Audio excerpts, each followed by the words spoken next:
This is step one of the lithography process, or the lithography assignment. All of you received from Lefebvre's a ball grain litho plate, and it looks like this. It's dull on the front, and the back is shiny. The critical side for you is the dull side, and you need to always remember that. That's the side you need to take care of, the side you need to protect, the side you need to treat extremely well during the whole process, because that is where your drawing is and that's what you print from.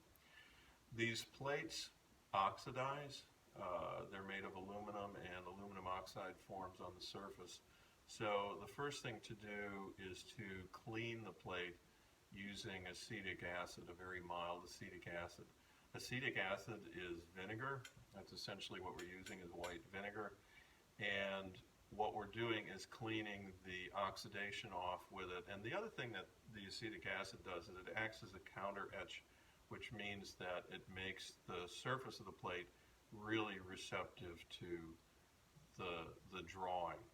So, and of course we want that. So I have my plate here, and I'm at the big water bath sink. I'm going to turn the camera down so you can see this. But what I'm going to do is pour a little bit of acetic acid on here. The acetic acid mixture is in this clear plastic bottle. I'm going to leave this out in the room. I'm going to pour a splash on here. It's probably 2-3 ounces. And then I'm going to just rub it around with a paper towel. And this is going to clean the plate, get the oxidation off of it, remove, or at least partially remove, any fingerprints. You really want to keep your fingers off the front of this plate. And be mindful that the paper towel leaves some lint, so later on when you're drying it, you want to make sure that you dry it without rubbing it with the paper towel so that you don't leave lint all over the place. And you can see I'm getting a lot of gray oxidation off of the plate. That's really important in the process. Now I'm going to lift the plate up slightly. I'm going to use the eye washer to rinse it off. And this will rinse off the counter etch. It will also rinse off any lint from the paper towel. Okay. When I dry this, I'll take it to another table. I wouldn't normally dry it here, but when I dry it, I'm going to pat it dry with the paper towel. That's important because the water will leave watermarks and stains on the plate, which is something you don't want. Okay? I'll finish this up later. Once it's dry,